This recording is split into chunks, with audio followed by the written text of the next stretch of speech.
चाहे जो हो जाए, हम आपके विपक्ष में नहीं जा सकते। तो राम जी ने भरत जी से कहा नहीं, भरत जी की तरफ इशारा किया और भरत जी विपक्ष में खड़े हो गए। तो राम जी ने पूछा कि भरत एक बात बताओ, हमने सिर्फ इशारा किया और तुमने हमसे पूछा भी नहीं कि हमें विपक्ष में क्यों कर रहे हो, या तुम्हारी इच्छा नहीं है कि लक्ष्मण की तरह बगल में खड़े हो? भरत जी ने जो जवाब दिया वो बड़ा अद्भुत जवाब है। पता है क्या कहा भरत जी ने? भरत जी बोले, प्रभु हम पक्ष में रहें या विपक्ष में रहें इससे कोई फर्क नहीं पड़ता, हमारे प्रभु का खेल पूरा होना चाहिए, हमें इससे फर्क पड़ता है।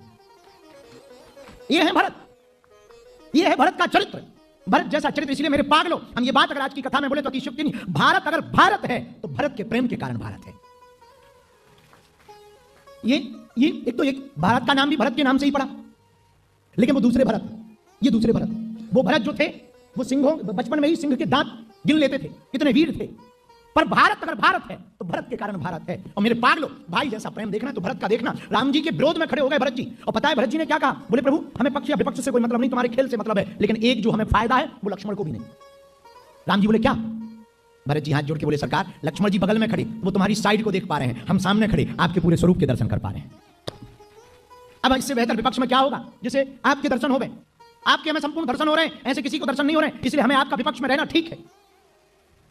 अब राम जी ने गेंद ली और गेंद को भरत की तरफ फेंका, भरत जी ने गेंद पकड़ी और जोर से लात मारी, राम जी के पक्ष में गेंद आ गई।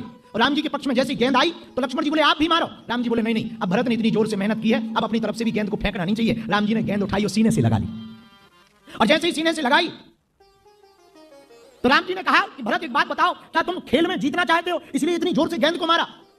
पता है भरत जी ने क्या कहा? हमने भरत को महात्मा क्यों चुना, और हमने इस कथा को, भरत चरित्र को हमने फिजी में क्यों चुना? जरा फिजी वालों जरा कान खोलकर सुनना, भरत जैसा भाई कहां दुनिया में होगा। भरत जी कहते हैं, प्रभु हम जिस तरफ खड़े हैं ये है संसार पक्ष, और ये जो गेंद है ये कोई और नहीं, ये है जीवात्मा।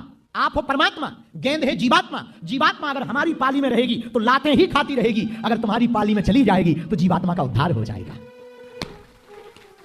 लक्ष्मण जी बोले, भैया बुरा ना मानो तो एक बात बोलूं। राम जी बोले, बोलो। बोले, भरत जी ने इतनी जोर से गेंद को फेंका है, आप भी जोर से मार दो। राम जी ने पता है क्या कहा? राम जी बोले, लक्ष्मण कोई और गेंद को मारता तो हम जरूर गेंद को रिटर्न करते, बड़ी तेज गति से मारते, पर भरत जैसा महात्मा किसी को अगर हमारे पास भेज दे तो हमारी हिम्मत नहीं पड़ती है कि उसको वापस कर दिया जाए। भरत है महात्मा, गेंद है जीवात्मा, राम जी है परमात्मा, और पिच है संसार। संसार की ग्राउंड पर जीवात्मा रूपी गेंद जब महात्मा रूपी भरत के हाथ में पड़ेगी तो परमात्मा रूपी राम के पक्ष में जब जाएगी तो मेरे पागलो, तो कितना भी जीवात्मा पापी हो, अवगुणी हो, एक बार भरत जैसा महात्मा किसी को ठोकर मार दे तो राम जी उसको सीने से लगा ही लेते हैं। पूरे जीवन काल में राम जी ने दो लोगों की बात को नहीं टाला है, और ये बात सुनकर के तुम्हें बहुत आनंद आएगा। बहुत आनंद के साथ आज की कथा को सुनना, शायद तुम भरत चरित्र को समझ पाओ या भरत को समझ पाओ। राम